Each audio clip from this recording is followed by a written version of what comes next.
हरिवंश अर्थात नित्य विहार, हरिवंश अर्थात निष्काम प्रेम, हरिवंश अर्थात निष्कपट प्रीति, हरिवंश अर्थात अविचल अनुराग, हरिवंश अर्थात प्रिया प्रीतम वृंदावन सहचरी, और हरिवंश अर्थात हमारे महाप्रभु जी, जिन्होंने हमें प्यार करना सिखाया, उन्हीं व्यास नंदन की जय बोलते। प्यार करना सिखाया। त्वमसि ही हरिवंश श्यामचंद्रस्य वंशः। इसमें जो ये ही शब्द आया ना, ही का अर्थ होता है निश्चित रूप से।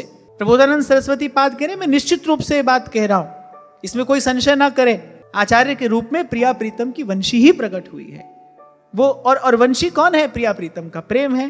तो ध्रुवदास जी की वाणी यहां पर प्रमाणित हो जाती है कि प्रकट प्रेम को रूप धरी श्री हरिवंश उदार, और वृंदावन रस कहन को प्रकट धर्यो अवतार। ये जो आचार्य के रूप में इस धराधाम पर जो अवतरित हुआ है वो कोई और नहीं है, वो मेरा और मेरे प्रियतम का विशुद्ध प्रेम है। प्रकट प्रेम को रूप धरी श्री हरिवंश उदार, और वृंदावन रस कहन को प्रकट धर्यो अवतार। वंशी तत् प्रेम रूपिका, ये पद्म पुराण का वाक्य है। वंशी कौन है? वंशी युगल का प्रेम है। और प्रबोधानंद सरस्वती बाद में पहली बात यही कही, महाप्रभु का दर्शन करते ही उनके मुख से पहला वाक्य यही प्रस्फुटित हुआ, त्वमसि ही हरिवंश श्यामचंद्रस्य वंशः। पहचान गया मैं आपको, आप कोई और नहीं है हरिवंश। निश्चित रूप से आप मुरली मनोहर की मुरली ही हैं, आप हरि की वंशी ही हैं। यथा नाम तथा गुण,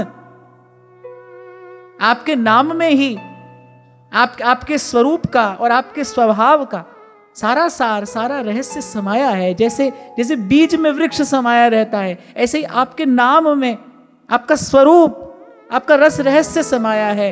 आपका जो हरिवंश नाम इस जगत में विख्यात है, ठीक ही तो है, क्योंकि आप कोई और नहीं, आप श्री हरि की वंशी ही तो हैं। त्वमसि ही हरिवंश श्यामचंद्रस्य वंशः। तो प्रबोधानंद सरस्वती पाद कह रहे हैं आप वंशी हैं, और आपका जो नाद है अर्थात आपकी जो वाणी है वो क्या है? परम रसद है। वो परम रस का दान करने वाली है। ये बात स्पष्ट होनी चाहिए। क्या है परम रस? सब साधनों का फल क्या है? श्री कृष्ण की भक्ति। और इस श्री कृष्ण की भक्ति रूपी फल का रस क्या है?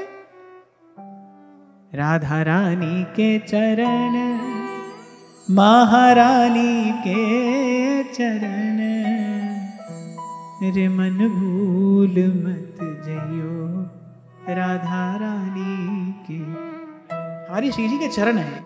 सोई व्यास जी कह रहे हैं, किशोरी तोरे चरणन की रजपा। तो इस वंशी का जो नाद है वो कौन सा रस देने वाला है? परम रस। और परम रस क्या है? जो श्री जी के चरणारविंद से प्रवाहित होती है धारा, वो परम रस है। इसीलिए सिद्धांत विचार में ध्रुवदास जी ने कहा, याते परे न और कोई भजन न और कोई सुख, निगम ब्रह्म पर सत नहीं, जो रस सबते दूर। उसी परम रस का दान करने वाली इस वंशी की ध्वनि है, इस वेणु का नाद है। और जैसे वंशी आचार्य का वपु धारण करके इस धराधाम पर अवतरित हुई, ऐसे ही उस वेणु नाद का स्वरूप क्या है? श्री महाप्रभु जी की वाणी, महाप्रभु जी का नाम। इसीलिए सेवक जी ने कहा, सेवक शरण कहाँ रहे, अनत नहीं विश्राम, कै वाणी हरिवंश की, कै हरिवंश ही नाम।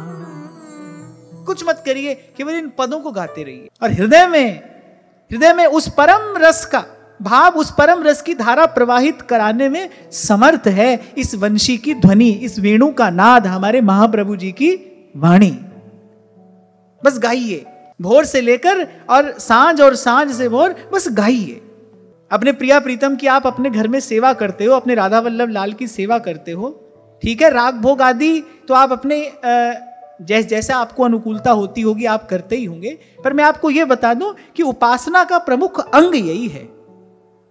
प्रिया प्रीतम को वास्तविक प्रसन्नता, प्रिया प्रीतम को वास्तविक सुख तो या तो श्री हरिवंश नाम से मिलता है या फिर हितजू की वाणी से मिलता है या इन रसिकों की वाणी से मिलता है। ये जो प्रथम श्लोक है इस अष्टक का, इससे सार स्वरूप यही सिद्धांत आपको मुझे प्राप्त होता है कि इस वंशी का जो नाद है वही परम रस का दान करने वाला है, वही दे गे की ममता को, आसक्ति को हरने वाला है। इसलिए मैंने कहा कि हमारी उपासना का मुख्य अंग तो यही है, नाम का जप और वाणी का गान। इसलिए सदा आपसे कहता हूं अधिक से अधिक नाम जपिए और वाणी का आश्रय लीजिए। एक पद की एक पंक्ति याद कर लो, सुबह उठो 42 लीला की कोई एक पंक्ति याद कर लो, बस आते जाते अपने प्रिया प्रीतम को सुनाते रहो। कुछ दिन ऐसा करके देखो, देखना कैसा हृदय रस से सरोबार होने लगता है। और सेवक जी ने तो स्पष्ट करके कहा, नाम वाणी जहां श्याम श्यामा तहां, नाम वाणी निकट श्याम श्यामा प्रगट।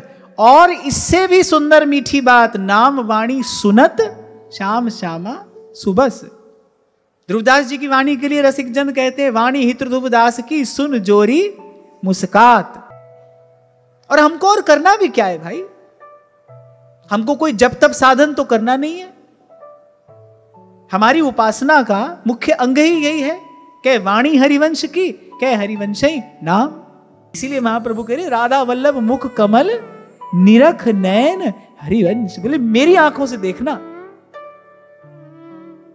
निरख नैन हरिवंश।